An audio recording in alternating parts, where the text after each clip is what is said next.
All right, well, welcome everyone to the BIT 2104 BIT Cyber section in Northern Virginia. Today, it is my privilege to introduce our guest speaker, Kristi Horton, who is our alumna in ACIS, and she will tell a little bit about her journey. But a little bit about Kristi. Inspired by a cartoon she watched as a child, Kristi wanted to use computers and her technical skill to fight crime and protect others. She began her adventure in 2004 at the US Department of Justice, where she did just that. And over time, she served as a contractor for the State Department, the intelligence community, and began to teach digital forensics in a quest to grow additional leaders in the field. She has served as an adjunct instructor in the Master's in Digital Forensics program at George Mason University. In 2010, she served as the manager of commercial digital forensic practice in a Fortune 500 firm and founded the Cyber Threat Intelligence Program at a top 5 US financial institution. She served as the Chief Intelligence Officer at FSISAC, supporting the international financial services community. Kristi runs her own forensic practice where she continues to pursue her goal of making cyber world safer for everyone, serving information sharing communities, utilities, financial institutions, small businesses, and families. Welcome, Kristi, to our class, and thank you so much for joining us and sharing your journey and advice on careers in cyber. Please take us away. Very welcome. These are some talks that really need to happen. We really need to be talking with the future of our cyber world, and we really need to be advising people on what do I do to get into the field, because that can be a really big hurdle for some folks, or a lot of folks really. And you'll hear people talking about what they call a skills gap. I call that a stupidity in hiring gap. I don't think we're really missing people with skills or people that are teachable. I think that we're missing out on how to identify and hire the right people. And so I will talk about that a little bit, and I will talk about how you can help yourself to help hiring managers identify you as the right person. But before we do that, let me talk a little bit about my journey along the way. You can tell from the introduction, I've had quite a bit of a variety of experience. Every single job that I ever had was my dream job when I got it.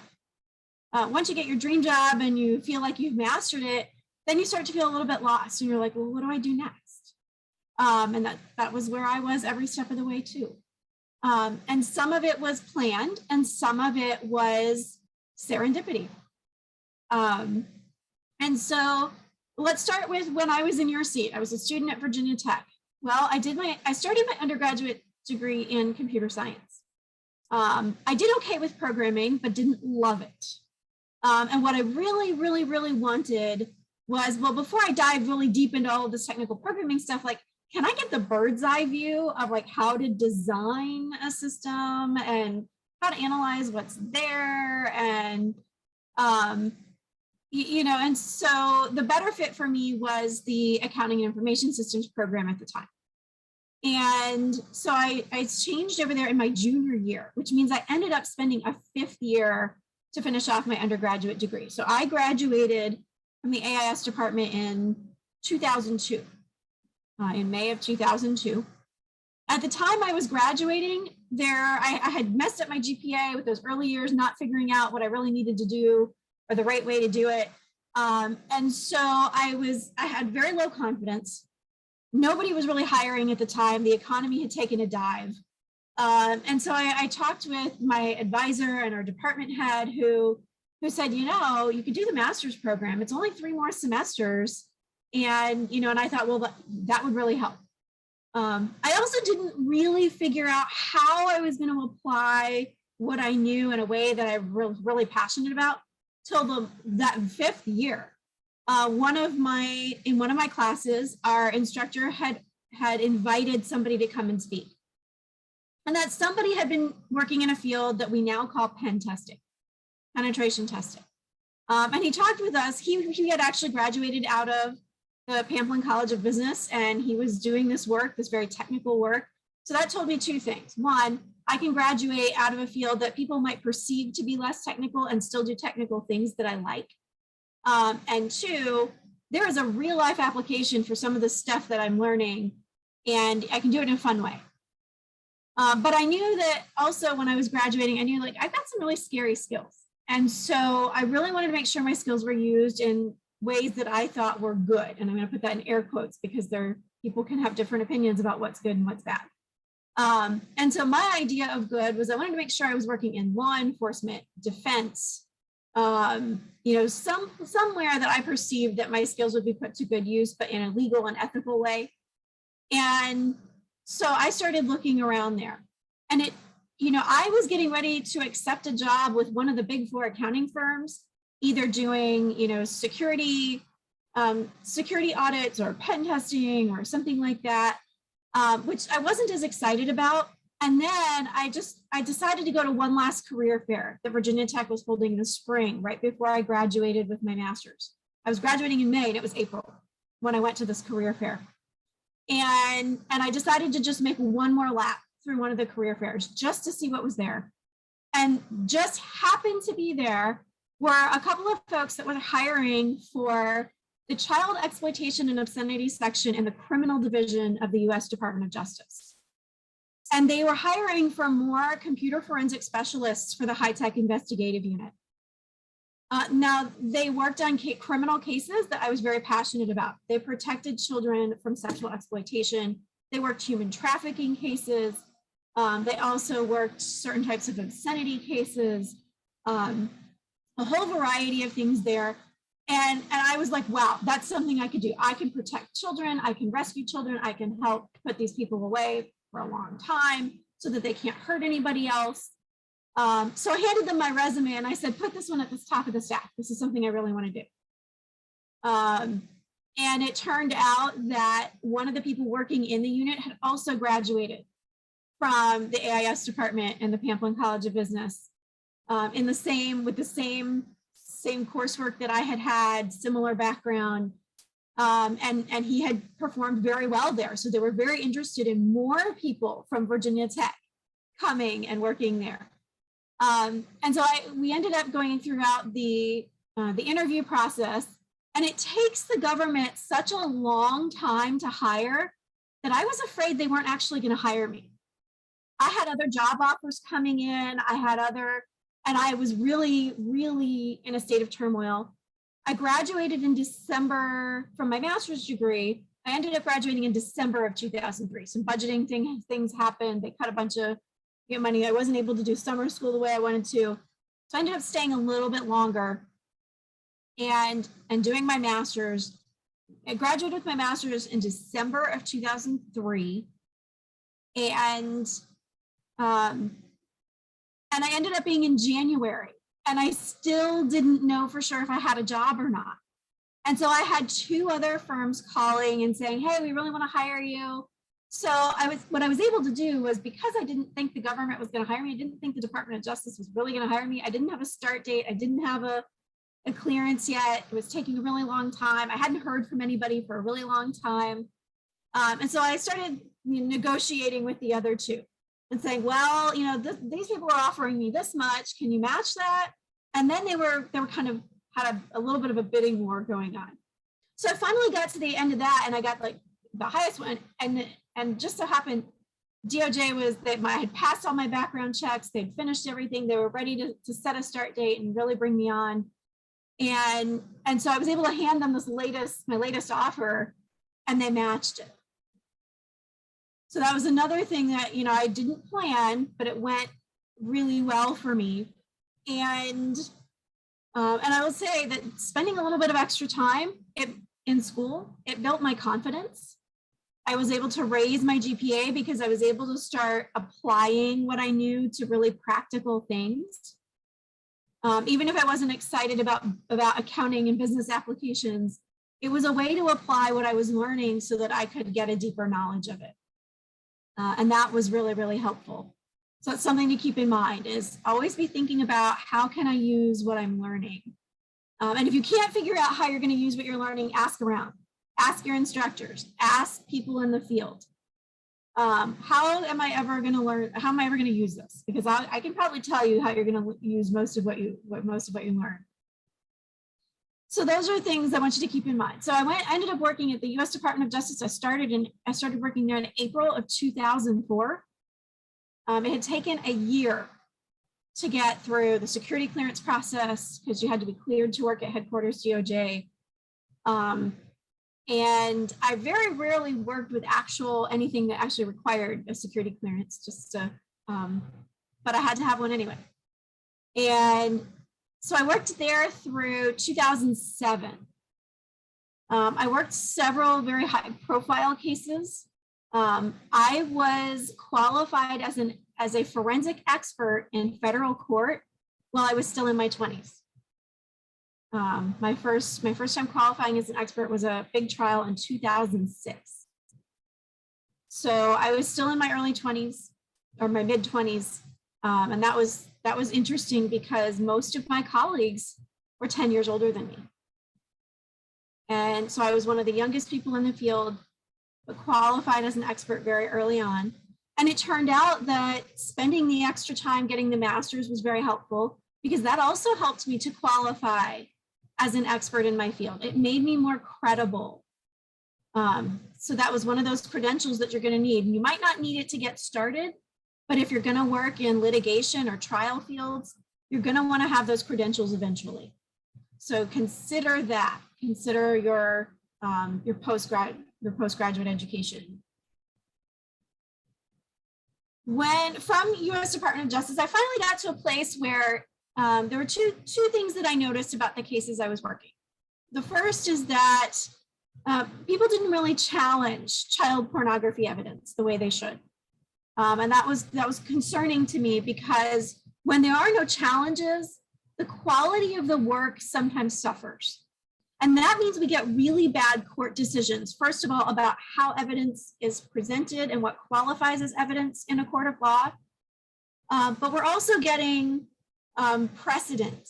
They're setting precedent in court that maybe shouldn't be set because someone should have challenged the evidence or the methods used to get the evidence. And that was concerning to me.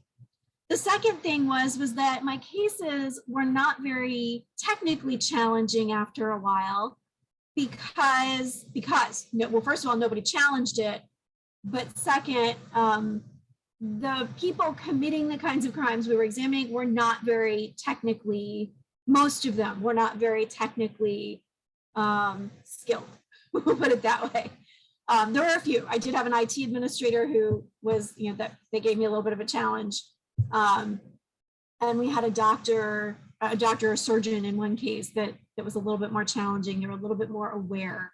They used more encryption. They were a little bit more secretive about how they were doing what they were doing. But those things concerned me a great deal. So I ended up going over to work in the State Department and the Diplomatic Security Service. They have a criminal investigative unit and they have a forensic lab as well, a computer forensic lab. There, I was really challenged technically because there were a lot more people willing to challenge both the law itself, but also the subject matter. We mostly worked visa and passport fraud cases. But if you consider the kinds of, why do people commit visa and passport fraud? It's not just because people want to come here and have a better life. That's some people. But most of the people committing these types of fraud, and especially the types that we were investigating, they were doing it for bigger reasons. They were part of organized crime. They were trafficking in people. They were trafficking in drugs, arms, other types of illegal contraband. And so we had more challenges in a lot of ways.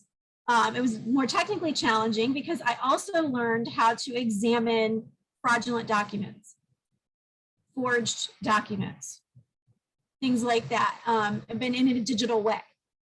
There was one case where I remember seeing a memory artifact in a page file on a Windows machine. I was able to carve out where somebody had just copied a screenshot of a signature on a document, and then they had pasted that signature on other documents. The person whose signature that was had not signed the other documents. So we had computer evidence that someone was isolating the signature from some scanned documents and was using it to forge other documents. So that was just one way we were able to find some evidence of document forgeries and document fraud. And so those kinds of cases were a little bit more technical.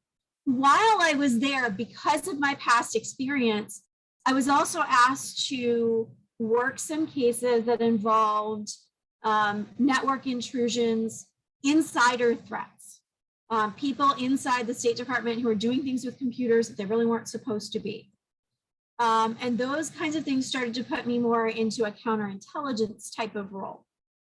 How do I protect what we have? How, if somebody got a hold of what we have, what's the damage? What could they do with it? What would they learn? Who would be in danger? And so I started working those kinds of cases there. While I was there, the company that I worked for, I was a contractor at the State Department as opposed to a direct government employee. At the Department of Justice, I was a direct government employee. At the State Department, I was a government contractor. Well, the company that I worked for wanted to build their own cyber forensics academy. And so they pulled me over for a little while to build out the academy. And just as we were ready to open up the academy and accept students, because we had our classes built out, we're ready to go, the leadership in that company decided that they didn't want a cyber academy anymore because they were trying to make the company attractive to investors and buyers. It turned out the company was bought up by somebody else, a bigger firm. And so they didn't have, my old position was no longer open. So they couldn't move me back over into the State Department lab. So we ended up separating. And so even in a field in high demand, you can end up being laid off. That's a lesson. But given my experience and my skill set, I had job offers within 2 weeks. All I had to do was apply for jobs, put up my resume. Because of my experience and because of my knowledge and background, because we're in such high demand in this field, it didn't take very long to find a new job. So don't be panicked about ever having to separate or the unplanned things or businesses closing, because in this field right now, we can have a job. So that's not something to panic about. I ended up with the new firm that I ended up going with. They were also a government contracting firm. And there I ended up being assigned to an intelligence agency, but I didn't do intelligence work. I was on there, I did computer forensics, investigating network intrusions, malware incidents, phishing, spam, and some internal misuse of government computers. And so that was my main job there. But while I was there, I did some very detailed forensic analysis of both intrusions and the malware that was used in those attempts at intrusions. And because of that, I did end up being invited onto a contract with an intelligence agency that really was related to intelligence. That one we really can't talk about much, but I will say that my skill sets there were the kind that where I was able to have a lot of fun. I was using my forensic skills, but my forensic skills were to the extent that I got to pretend to be the bad guy. They would hand me things and say, all right, if a bad guy got a hold of this, what would they learn? What would they know? Who could get hurt? So I was literally ripping things apart. Sometimes physically, I was physically dismantling devices. It was interesting, it was funny. What was really funny there was the work was so secretive that you didn't always know who else was working on the same project as you. And so what happened one day was my husband and I both walked into a conference room from two different sides of the building. And we were like, hey, I know you. And it turned out he was a software engineer building something and I was on the other end tearing it apart. And we didn't know that until we were both ended up in the same meeting together, just because that's how secret the work was. And so because our work was so secret, we would go home every day and be like, oh, how was your day? Oh, something was really annoying today. This is some, I don't know who these people are, but they're really annoying. And then, and then one day we walk into the same room and we're like, I know you. And so that is a funny story about our work there. From there, I actually took some time off to deal with a medical issue. And while I was taking that time off, a colleague reached out to me and said, hey, I'm working at this financial institution. It's growing really fast here in the Mid-Atlantic area. and the DC area in particular. And he said, they're looking for somebody and you just have the right skills. Would you apply for this job? And it turned out that I thought it was a long shot. I really thought they were looking for somebody who had more executive level leadership experience. But later on, after I was in the job for a while, they said, oh no, you were the only one that was even remotely qualified. But I was the first director of cyber threat intelligence at this major financial institution. And that was my first step into private sector work, pure private sector work. I wasn't working for the government anymore, but I collaborated with government colleagues a great deal, both law enforcement and the intelligence community. And that was a really different culture shock for me. There was a lot of different things. So in the past, I've worked in the government, in law enforcement, or in the intelligence and defense communities where if you didn't do your job right, people's lives were on the line. Everything was about the mission. I went into the private sector, and yes, they were about the mission and serving their customers, but people's feelings mattered a lot more.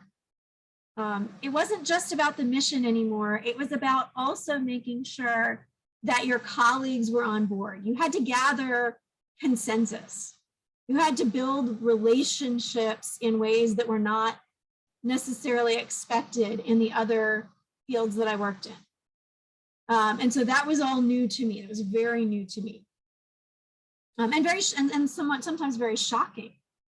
And so we didn't always, like, I had some rough times in that environment, because it's not that I'm not a nice person. It was just that I was very focused on the mission. My communication style was very robotic and matter of fact. You know, I was used to places where you were supposed to have open disagreements so that you could resolve things. And in this place, you weren't supposed to openly disagree with somebody or argue with somebody or debate things, because that was taken as a personal insult. And so that was something that I would have liked to have known about the culture before I went there, so I could have been prepared for it. But as it was, you know, that was one of those things that I really had to learn a lot about the culture once I was there. There's a very big difference to how the culture worked in the places I had worked before. From there, I was also represented that financial institution in information sharing organizations. So during that time, financial institutions were being hit with a series of DDoS attacks, which turned out to be related to the IAEA negotiations. So you're familiar with the IAEA? It's the International Agency on Atomic Energy. And so the IAEA negotiations with Iran. And it turned out some group related to Iran was trying to DDoS, distributed denial of service attack, financial institutions in the United States.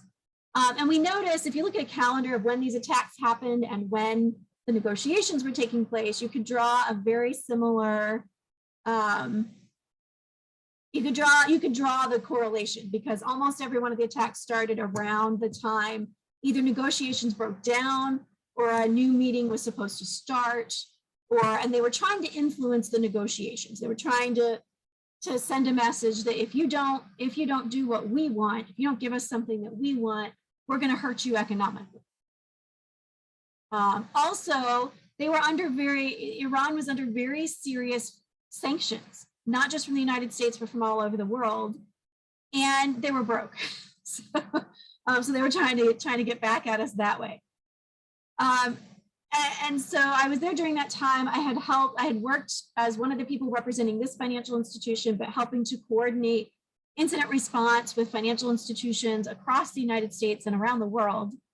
And in doing that, when I decided to separate from the financial institution, I went to work for the Financial Services ISACs, the FS ISACs, and that stands for Information Sharing and Analysis Center.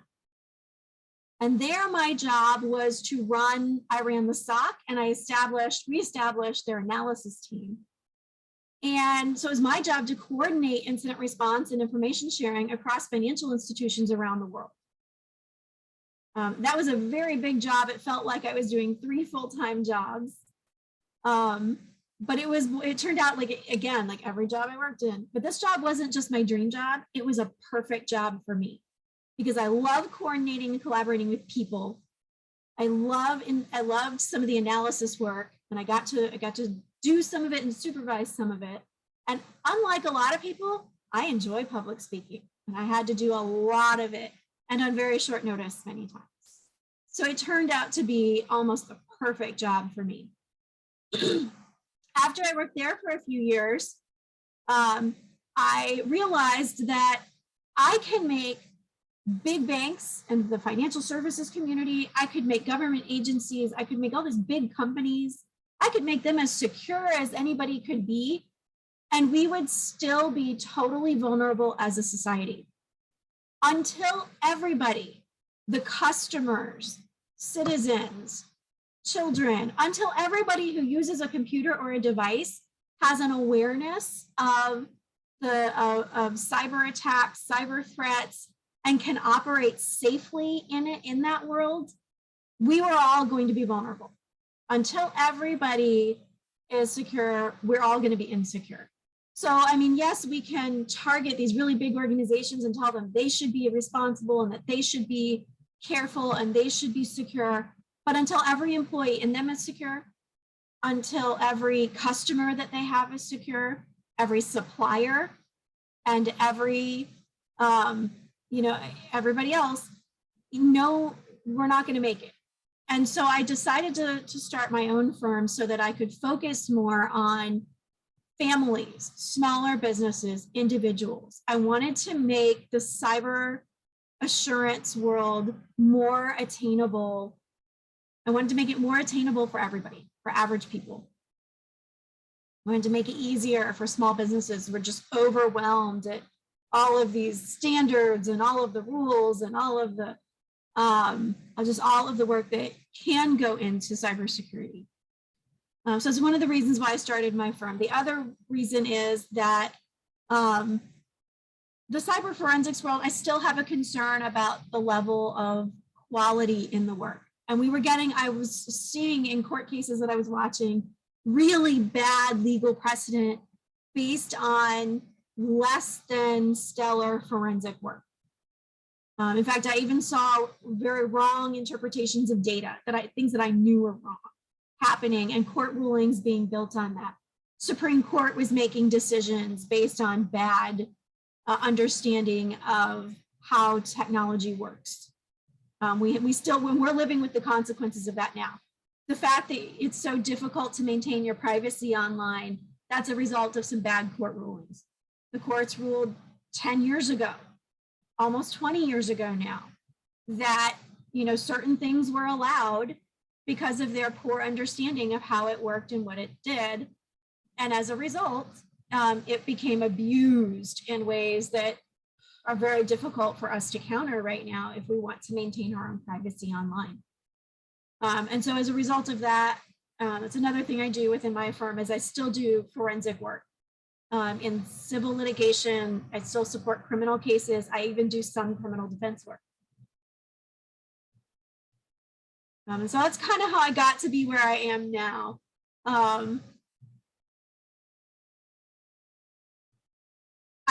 Instead of taking questions right this minute, let's move on to a presentation that Svetlana saw me give at an event a few months ago. I want to show this to you because the main thing about that was all the different things you can do in the cyber world.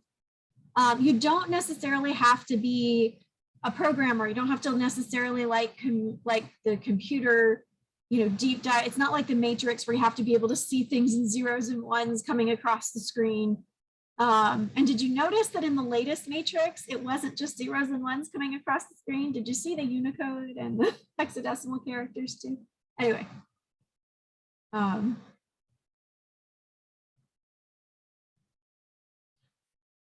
So here's some of the reasons why we have these conversations. Now, this is a screenshot of part of an infographic that's available on the NIST website. Are you familiar with NIST?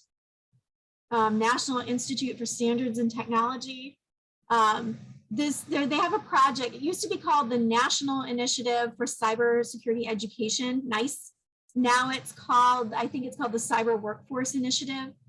But if you search for either one of those, just a regular search engine search, you'll find some of this. But globally, the shortage of cybersecurity professionals is estimated to be 3.12 million. And that's from a workforce study as late as 2020. And I'll bet you it's increased at this point. On average, 50% of hiring managers don't believe their applicants are well qualified. And an additional 16%, they feel that they're either unable or uncomfortable making a determination about whether or not somebody's qualified. So like I said, there is that gap in managers don't know what they're looking for. And I would say that the managers who don't think people are qualified, I'd say they probably don't know what to look for either. And I have a lot to say about that. Both having been a manager, having grown people in the field, mentored people in the field, being an instructor, teaching people, I can tell you a lot about what you should be looking for, and it's not just technical skills or experience or coursework. The most commonly used cybersecurity skills, cloud is definitely one that's growing, but if you knew the fundamentals to start with, applying them to the cloud is not that big of a deal. And so I tell people to be really careful, especially hiring managers. Like, yeah, you're probably looking for this cloud word in people's resumes, but be careful, because if they know the fundamentals, they're going to be able to apply them in the cloud.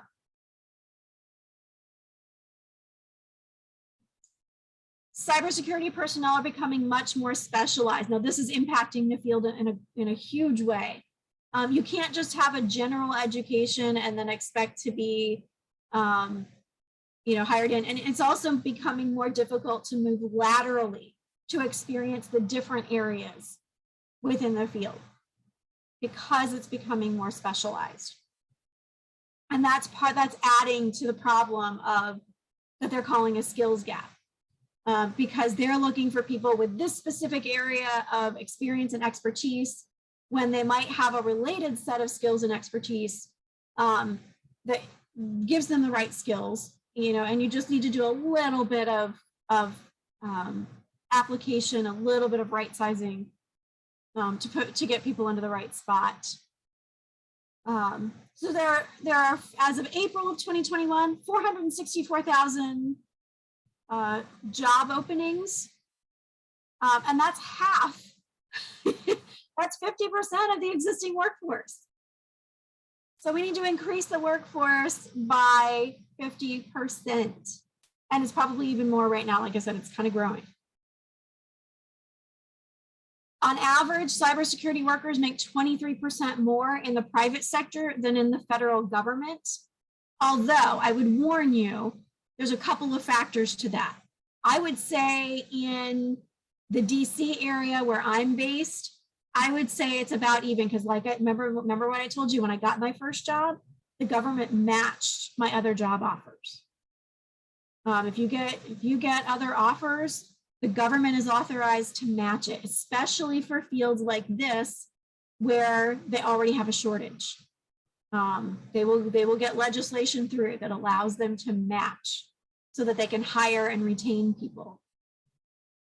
I would also tell you that when you're comparing compensation for different jobs, especially if you're comparing between the government and the private sector, make sure you calculate the benefits packages and their value as well.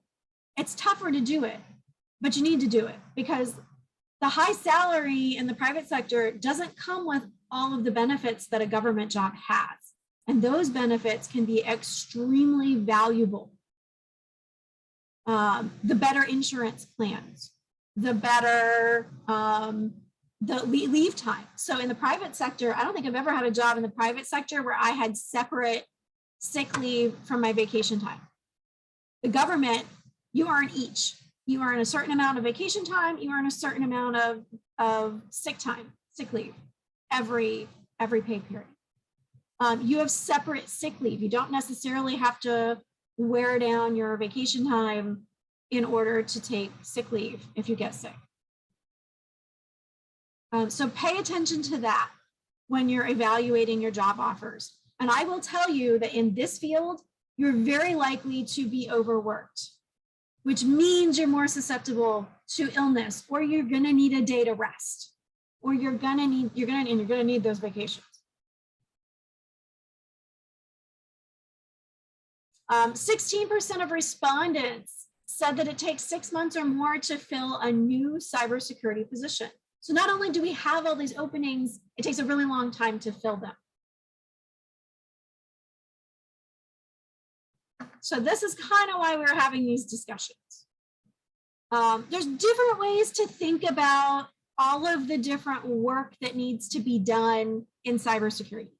Here's one way, is a hierarchical way, starting from the executive leadership level and thinking on down to the technical field. But what I would say is that I would actually put a vertical line in this picture and say, no, because some of your executives also need to be technical people. Some of your technical people also need to have managerial skills. These are not the same thing. And just because somebody's really good in a given technical area doesn't mean they're going to make a great supervisor, doesn't mean they're going to be a good manager. They might not, those are different skill sets. They might be, but they might need to be trained in those skills first.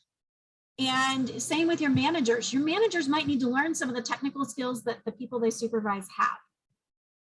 This is part of the disconnect between hiring and actually doing the work or being able to do the work, is that managers sometimes were hired because they're a manager. They don't actually understand what their people do, so they don't really know what they're looking for. And the result is we see these job postings that have a laundry list of like everything in the world. And so you can't tell what the job actually is or what you'd actually do in that job. And it has so many qualifications listed that most people think, oh, I'm not qualified for that job. And when they really just listed everything because they wanted anybody who has any of these things to apply. So the other thing I would tell you is apply for jobs even if it looks like you're not qualified, because the chances are you might be.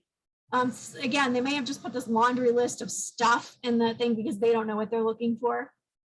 But I would also warn you that if you do that during the interview process, you need to be very careful about the questions that you ask so that you know what you're getting into. Some job announcements are written in a way that looks like they're hiring for 5 different jobs because they really expect somebody to do 5 different jobs. And that's just not, that's going to set you up for failure, because one person is not going to be able to do all of the jobs that they have listed in that job announcement. Another way to look at this is by functional areas. And so if you look at this thing, I think this was built by IBM. I think this is from either Microsoft or IBM built this chart. And so I think it's really good for showing all of the different people and teams who interact in cybersecurity. But this is really overwhelming. If we had to base what kind of job we want or what skills we need to have based on this chart, whew, that's making me tired just looking at it. It's also taking my breath away, like stressing me out.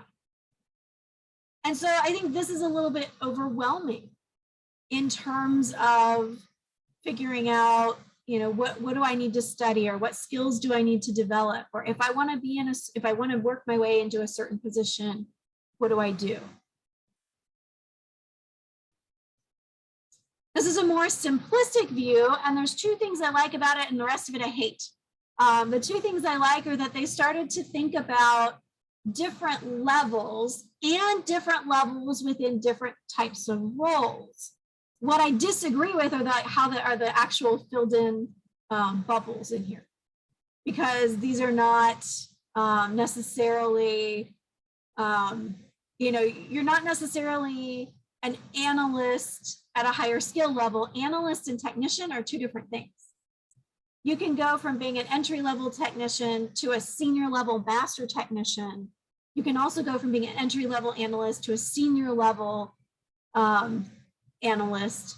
Administrator is also a different thing. So I would not say that these are reflective of levels. I would say that somebody or at least they think about it differently than I do. So I disagree with what's in the actual bubbles, but I do like it that they've tried to think about different functions, and they've tried to think about, okay, there's different levels. And that's another problem I think you'll see with a lot of job postings that you see out there, is that they make the job posting with, you know, like this mindset that people have to already be experienced in the field. And so they might even say, oh, everybody has to have 2 years of experience, not realizing that in school and in certain certification programs, you're getting hands-on experience while you're learning. And that's more valuable than having just some experience. It's more valuable, so it's just as valuable. So sometimes they'll actually say, well, but if you have these levels of education, if you have these certifications, that counts for a certain number of years of experience. But sometimes they don't say that. I'd apply for those jobs anyway, because they're not going to get enough qualified applicants. And you may be the most qualified, even if it's not what they were expecting. The other thing I would advise you is that as you are applying for jobs, develop a very, I'm going to call it a thick skin. Don't take rejection personally, and do be a little bit persistent. I remember getting rejection emails or letters and writing them back and saying, thank you so much for your consideration. Can you tell me what I can do to become a more attractive candidate? Can you tell me what classes do I need to take? What certifications should I have? What skills were you looking for that I'm missing? And some folks were really good about answering my questions. Others gave me really vague responses and that made me concerned that they were discriminating illegally in some ways. So that's another way to get some insight into different organizations. I mean, the organization that made me concerned, I interviewed with them again later on in my career and got a similar impression. That not just that they were discriminating illegally, but that they had a very toxic work environment inside. So by asking, hey, what can I do to become a more, and getting a very strange answer, I was able to discern some things about the culture in that organization that were affirmed later on. So I think it was, not only was it their loss not hiring me, but it was not my loss, and that I didn't get stuck in a toxic work environment. Some other ways to think about all of the different roles that are available in cybersecurity are in terms of the different types of life cycles. On the left, I'm showing you the security incident response life cycle. So you identify an issue or potential issues, you protect against those things, you work to detect if something's happening, you respond to what you've detected, you recover from it, and then that informs identification of further potential issues. And so that's a very simplistic way to describe even that life cycle, but that's one way. Now, on the right is the intelligence life cycle. And the intelligence life cycle, it actually holds true when we apply it to the cyber world. So intelligence has been around for millennia, long before we had computers or technology. And one big problem that's happening in the field of cyber intelligence is that we have a lot of technical people who have no understanding or background in intelligence. And they just started like building out all this, oh, we should do this, we can automate that. And it was like, well, that's great, but you don't know anything about intelligence. So you've missed some really big pieces of the puzzle here. You have forgotten that we're not just dealing with malware families and computers and networks.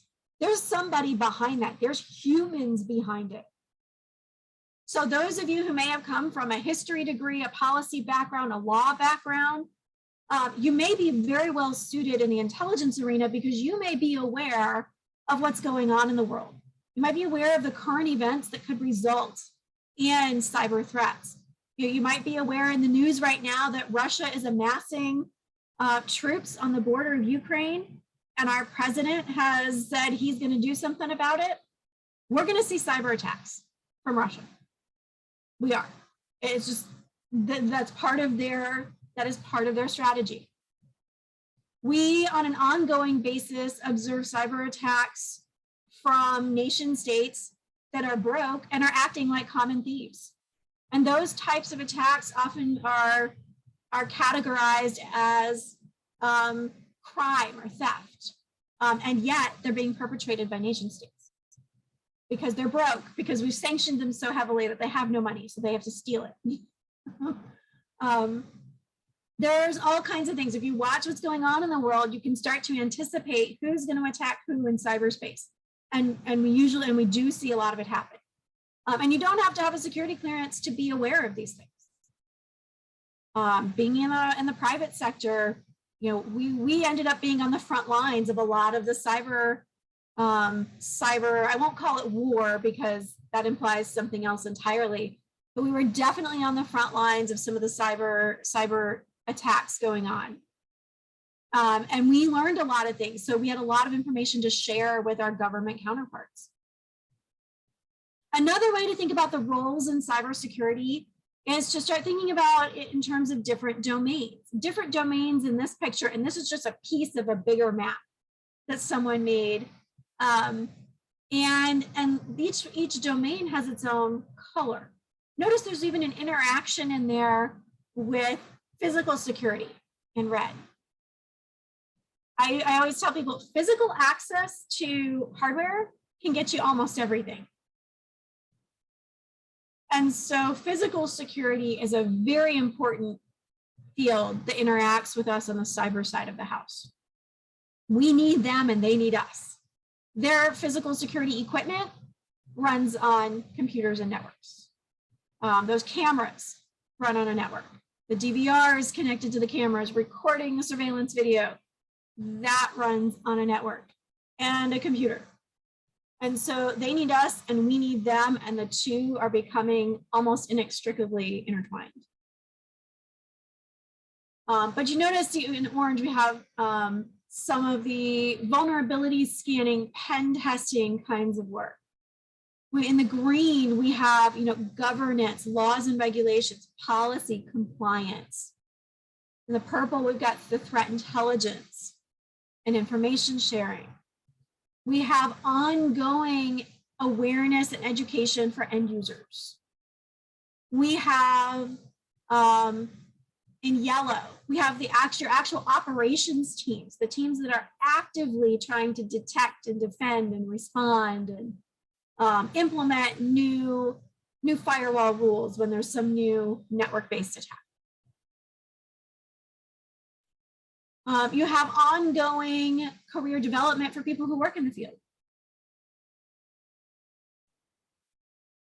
And then we also have architecture and engineering types of roles. This is probably my favorite way to see all of the different roles that could be available.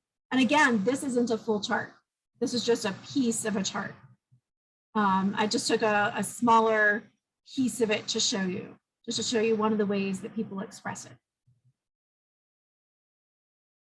And then I mentioned before it now has a new name. It was called the NICE framework. So they took a look at both domains of the types of functions and then the different specific roles within each function. So these are not supposed to represent levels of skills. These are just different roles within each category. Now I do really like how comprehensive this framework is. What I don't like about it is that it's a little bit rigid. There's not usually you don't usually get to focus on one of these boxes. You usually have to have skills throughout. What I do like about the NICE framework when it talks about education and training related to the field, I do like it that it includes the soft skills, not just the technical skills. I had to learn critical thinking and debate. I had to learn the different types of logic and reasoning in order to lay out my forensic reports in a way that would help judges and juries and attorneys and prosecutors, that would help them understand what the evidence says and why we're in a trial to start with. Why is somebody being accused of a crime? And it's because here's what we see, here's what happened based on what the computer data says. And so I had to learn to lay out my work in a very logical way. I think one of my favorite representations, and this is by far not comprehensive. I think I disagree on some of the organization, but what I really like is the representation of different skills as elements. And just like elements in the periodic table, we can mix the skill sets to make different compounds. Every one of us has a unique set of skills and traits that make us uniquely qualified for certain roles. What I really like about people is that as people, we can grow and learn and adapt to the roles that we want. And so I think one of my favorite representations is kind of this idea that different skills and traits are really just different elements that can be combined in different ways, almost infinite ways.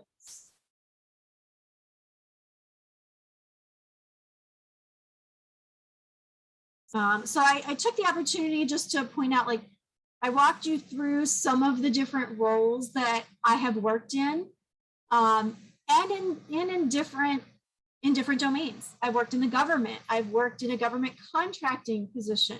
I worked in a corporate environment. I am now a consultant. I've also worked in educational institutions. I currently teach in the master's program at George Mason University.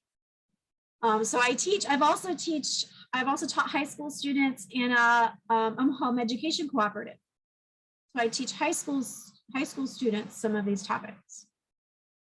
I volunteer with a few organizations where I run a cyber camp for high school students. I run other types of classes. And so all of these, you can work in a variety, you can work in almost any role and in a variety of domains, depending on your specific passions, what motivates you. We're all going to make money in this field because there's not enough of us.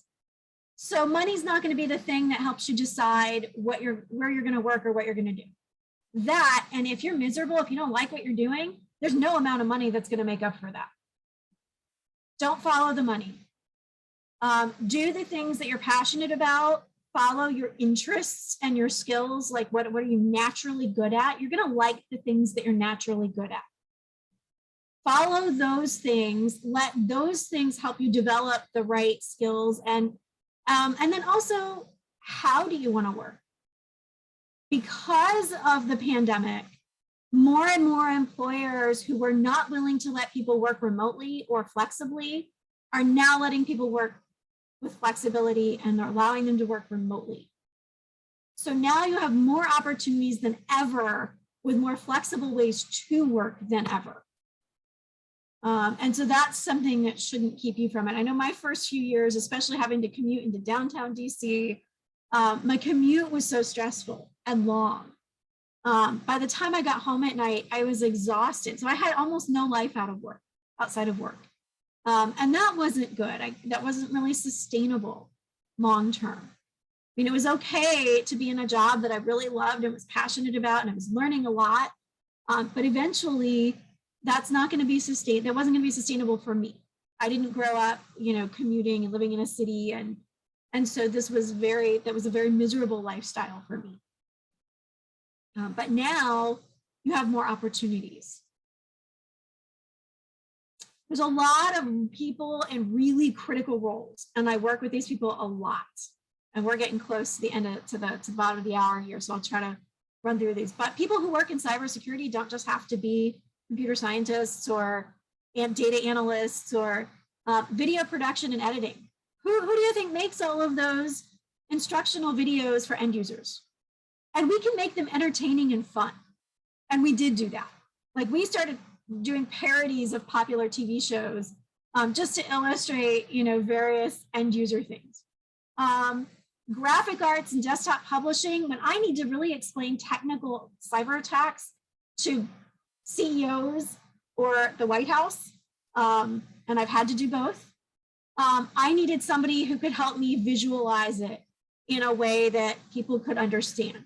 Picture's worth 1,000 words, and especially when those words are technical, you need those pictures. So graphic artists, web developers, desktop publishing, they all helped us to also deliver the results of our work in ways that made it really easy for customers all over the world to receive it, to read it, to ask questions and comment on it. So we need those people in the field. And the more they know about cybersecurity, the better. And did you know that there is a correlation between music and math and computer science in a lot of people's brains? I couldn't figure it out. When I was in computer science at Virginia Tech, a lot of people also had a music minor, or maybe a double major in music. And I didn't really know until later on, but somebody explained to me, well, that's because music works in the same part of your brain as math and science and engineering. So yeah, just because you might be artistic doesn't mean that you're going to hate this field. Data analytics and visualizations. Systems administration. I teach my forensic students all the time, like it helps to know how to administer a system and where are the logs and what kinds of logs might be configured, and what are the permissions on things. When we're examining something, we need to know about those things. Network engineering and administration, and that's probably a key part to building secure environments to start with. But also keeping up with all of the vulnerabilities. One of the biggest things that fends off cyber attacks is compartmentalization in terms of networks. The non-technical business professionals, these people are great. I love having teams where I have people who know the business or the field that we're working in really well, so that I can figure out how to secure it without interfering in their jobs. How do I empower them to do their job, but keep them safe at the same time? That's really important. Also, those are the people, if you're in a corporate environment, they might have been around the organization for a long time and they know who to talk to for different things. They can help you get things done. The accounting, legal, human resources, project management, those people have the keys to so many things, especially human resources. They will know, they know so much about the things that might be happening with people and in the organization that might make them more susceptible to clicking on a phishing email. And so sometimes they don't tell us things that violate someone's privacy, but they might say, hey, this computer or this user account, like they might need a little more monitoring because they might be a little more susceptible right now than other times. There's a lot going on. Administrative support. I don't know what I would do about the people who pick up all of these little, tasks, all of the little things I have to respond to, all of the things that aren't directly related to forensics or security or the substantive work I'm doing every day. And those people keep it so that I can stay focused on my customers and what they need.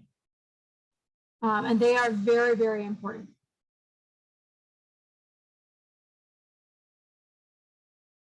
And this part is really more for hiring managers. But what you can learn from this is if I have to tell this to hiring managers, this means this is also something you're going to have to persuade hiring managers about.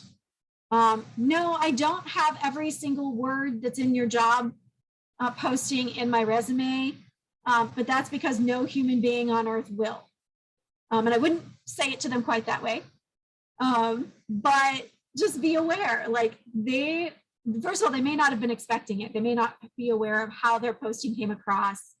But the other thing that I want to point out is that our efforts to align security with the mission of an organization, whether it's a government agency, law enforcement, corporation, or a nonprofit or an NGO, a non-governmental organization. Security needs to align to the mission. That means that we learn these very basic things about security and these best practices, but the best practices need to be adapted to the risk profile of the organization, but they also need to be adapted to what the organization does. So I'm going to use this as an example. So I worked in child sexual exploitation and obscenity crimes. Most companies have rules of where, you're not allowed to look at sexually explicit material on the computer at work. You're just not. It's not allowed because it's inappropriate for the workplace. But if you work for an adult film producer, that's might be your job. So that's one policy thing where I would say the rules are going to be different depending on where you work and what you do.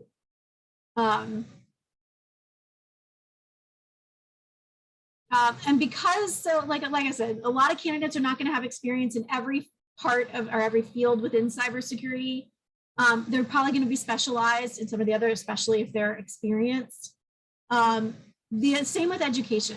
You may have to choose different courses or paths or compartments within your major. So just beware that even if you don't meet all of the things described in a job description, they may not be expecting it because people like me are out there telling them, hey, this is not an appropriate job description. Write down what you actually want the person to do every day. Unless it's a very, very small organization, you should not be doing like 3 or 4 different roles at the same time. So if it's a very small organization, they might be expecting somebody to do a couple of roles because they only have 5 computers in the whole place, and there it's a little more reasonable of an expectation. But pay attention, and you have to know about the organizations you're applying with, need to know a little bit about, and you need to ask questions. And it's okay as a job applicant to say, wow, that sounds like you're expecting this candidate to perform 3 different full-time jobs. And I'm just not sure that that's going to be, reasonable. I'm really concerned about being set up for failure. And I tell hiring managers too, it's okay if any one candidate doesn't have all of the stuff you want, because they're going to work on a team with other people. And you want each candidate to bring something to the team that the others don't have, but you also want the team to be able to help each other out a little bit. So you do want a little bit of overlap. Also, if somebody on the team gets sick and they need to be out, you're going to need somebody else to be able to cover for that. So it's okay to have a little bit of redundancy, but if you have a team full of people who think they know everything already, or who have all the skills already, you're going to have a team full of superstars who fight with each other all the time. They're not going to work together very well. So it's okay for you to say, I am really good at this, this, this, and this. And I have these traits where I'm very empathetic and I'm really a good team player. And I can encourage my teammates but I'm not really good at, this, this, and this.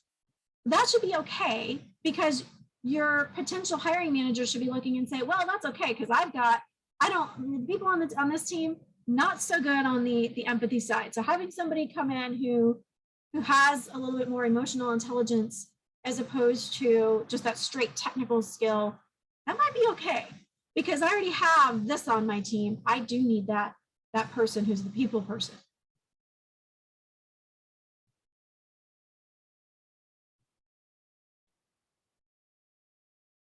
And then I have this slide, and I don't try to read everything on it, but it's just really to, in terms of teams, I've worked with teams with all these different people on them.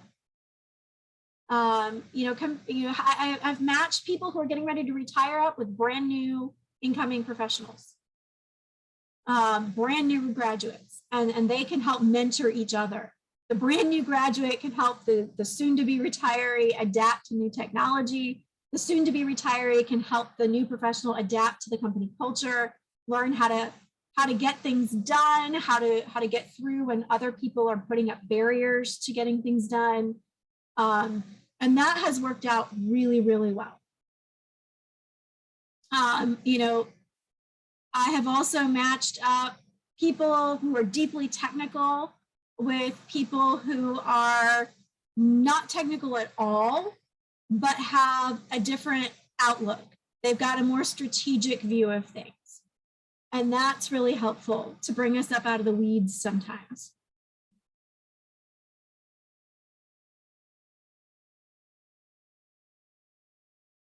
And then we have to make sure that like we're able to keep people. So that's why I'm warning you, like pay attention to the organization, pay attention to the culture, pay attention to the circumstances in which you'll be working. Now, in your first job, when you're just learning, you might have to do what I did. You might have to take a job where you're going to be a little bit miserable because you're commuting into a big city and you're not used to that. And you might have to go along with some things, but pay attention. If you're looking for a job where you want to be there for the long term, you're going to want to make sure that they're going to be able to flex with you as you meet and grow. Maybe you know you want to have a family. Maybe you know that you want a job that's going to send you on overseas assignments from time to time. Maybe you know that you have a really short attention span, and so you want to work different projects every few months. You're going to want to pay attention to some of those factors and look for jobs that meet that if you're going to want to be there for the long term. One thing I will tell you about is that we do a lot of job hopping in this field. Some employers are very cynical when they see someone who has only worked at a given place for about 18 months at a time. But I would say 18 months to 3 years is about the average time in a given position. And so that's something that I have to talk with hiring managers about. If you want to keep people long-term, there's a couple of things you have to do. First, you have to make sure that they can grow and develop the way they want to professionally. Second, you've got to help them throughout their life cycle. You know, they're not going to stay, they might not stay a single young professional who's able to work around the clock and, and drop it all at a call. They're not going to be on call all the time throughout their life. You're going to need to make sure that as you grow people, you're bringing in more people for them to grow. So you've got the steady pipeline of folks coming in at the entry level so that as your entry level people are ready to take on more responsibility, you can move them up and keep growing people in. That's a big part of hiring too, is folks aren't looking to grow people, they're looking for people who already have experience. Well, we only ever hire people who have experience. We don't ever bring new people in. And as we saw at the beginning, we need a lot of people in this field. We're going to have to bring in inexperienced people, and we're going to have to grow them. So I hope that you're not running into that as much. People are becoming more open about that and more, they've changed their way of thinking, but there's still some folks out there who are always, every job description they have says, oh, we want you to have at least, a year of experience. And that may not be reasonable for this field. How do I get a job if I lack experience or if I'm self-taught? I mastered my current role, but it's becoming obsolete. That one happened a lot during the pandemic. Or I want to transition. I'm in a different field and I want to transition into a cybersecurity role. The thing that you need to do is first, it starts with the resume. The resume should not be everything. In fact, I'll look at a resume, but I can tell very little from a resume. Resumes aren't really helpful for me. What I need to know is, and the same things that some people don't like to hire people who've been unemployed for a while. I don't know why.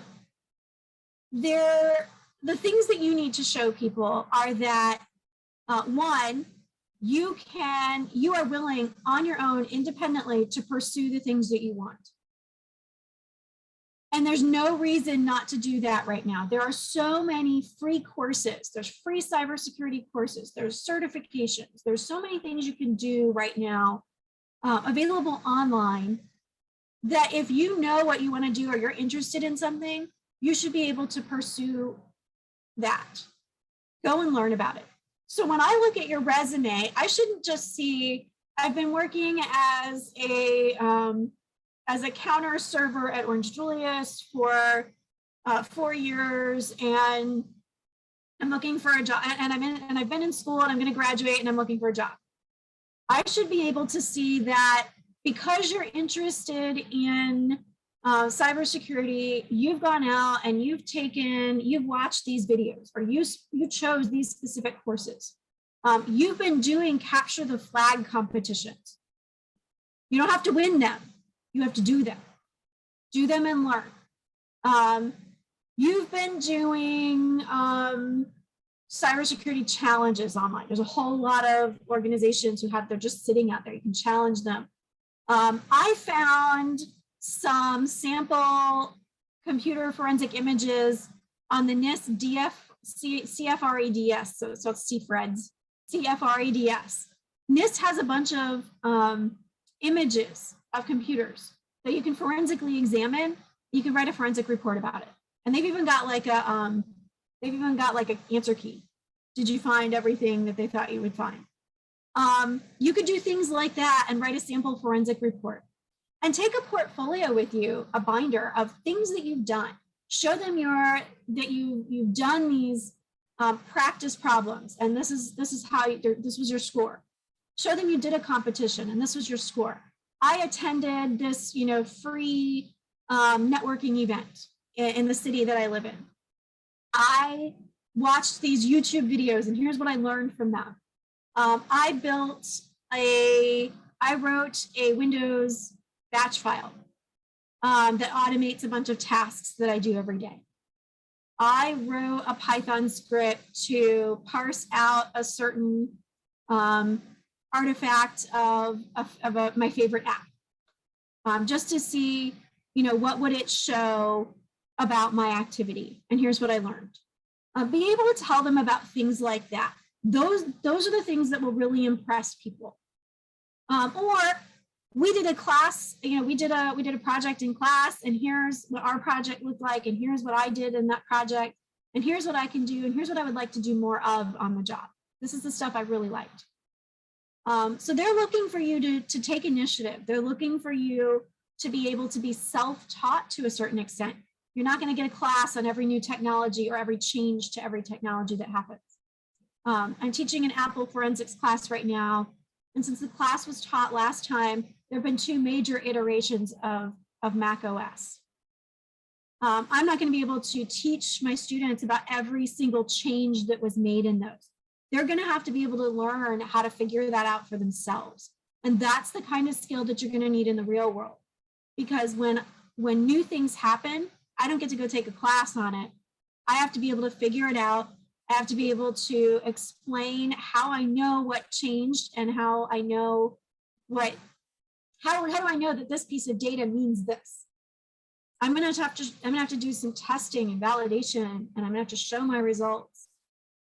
And those results should probably be published somewhere in a peer-reviewed publication. Or I need to be ready to have a court hearing where somebody gets to challenge my results. And so the best types of skills you can show people right now, not just that you have an interest, and you do need to make it clear that you have an interest in what you want to do. I read a resume for a lady once who, she said she wanted to be in cybersecurity, and she was already in IT. So that was great. She probably has the right skills already. But nowhere on her resume did it tell me that she was even remotely interested in a cybersecurity job. And I told her that, and I said, I need to see. You can put a goal up front that says, I want this cybersecurity job. And I said, and then tell me in your resume, whatever you choose to highlight in your resume, in your experience or in your interests or in your activities, have it show me that you've done something to learn about that specific type of role. Tell me that you've done something to learn about it. You've done things to train for it. Whatever you can do, figure that out. Show me that. If I'm a hiring manager, I need to see that. I shouldn't have to guess. And if I have to guess, I'm not going to pick your resume because I've got 50 other resumes that do say things like that. So those are the kinds of skills that you're going to need to show people. 1, that you can learn and figure things out on your own. 2, that you're going to take initiative to learn about a certain type of position and what skills you need, and you're going to work towards getting those skills. And 3, that you're teachable. If you know everything already, I'm not going to be able to teach you much.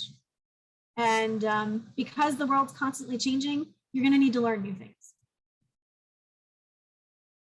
And so that is the big advice that I would give you for preparing for a variety of careers and roles. But there are so many, there's so many different roles you can have in the field. Thank you, Kristi. I know we are 15, 16 minutes over time, but can we have, if there are any questions, can we have a couple of quick questions from the audience? And I'm recording this. Let's hope that Zoom records things well and we can share it through the 2104 class sections. Anyone, any questions? Kristi Parker is asking, did you start with IR or forensics first? I know a lot of, I don't see it. If you can open the. I started with forensics first. I will say one of my internships did include a task where I was supposed to test. They were building an online platform for like an educational function. They were for training employees. And so I did have a role or an assignment during one of my internships where, see if you can break this function. If you put special characters in the chat, does it break it? Does it? So I'd done that a little bit before. But I'd say my first real job in the field was in digital forensics, and that was supporting criminal prosecutions.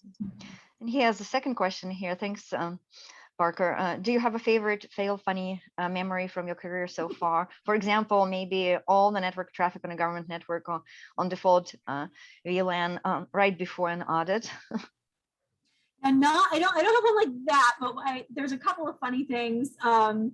One of them was my first time testifying as an expert witness in federal court. The defense attorney gets up and she's being really smart aleck and she's asking me these questions, and she was like, well, she's pointing to the computers that were seized in a search warrant, and they were entered as evidence, and I was testifying about the contents of the hard drives on those computers. And she says to me, well, doesn't look like my client, dumped these in the Cumberland, does it? And I was like, Cumberland. I'm aware of the Cumberland Gap. I was like, I don't know where the Cumberland is. And so the trial was taking place in Nashville, Tennessee. And the Cumberland is a big river that runs through the middle of Nashville, Tennessee. So this lady's like asking me, well, you didn't dump him in the river, did he? But I didn't catch it because I didn't, it just didn't occur. I didn't live there all the time. I was just visiting there to testify in court. And I was like, I don't know where that is. And the jury busts out laughing, which is good because earlier in the day they were crying because they had to see images of child sexual exploitation. And so I was a little bit embarrassed for a little bit until somebody was like, that's the river that runs through the middle of Nashville. So she was asking me if he tossed it in the river. And I was like, well, no. But it turns out the thing she was asking me about was something that I had found in the deleted items in his email folder. So he had to try to delete it and just hadn't hit the empty deleted items button. But that was one thing that's always really funny. And the prosecutors who worked that case with me, we still joke about it together about, well, he didn't throw it in the Cumberland, did he? And the attorney teases me. It's like, she's like, she's just the facts, ma'am, that, when somebody was getting smart aleck with her, it tripped her up. Well, Kristi, thank you so much. And this has been most informative, and we will share it with 2104 and make it available to other students who are enrolled in BIT careers. This is wonderful. And I see that NIST also is looking into creating some communities around, well, how do you educate the public about possible careers and pathways in cybersecurity, which, as you started out, this is the biggest gap. There's no understanding. So thank you so much. I think it will be beneficial. It has been beneficial and will be beneficial to so many of our students. I hope it's helpful. Thank you. Thank you.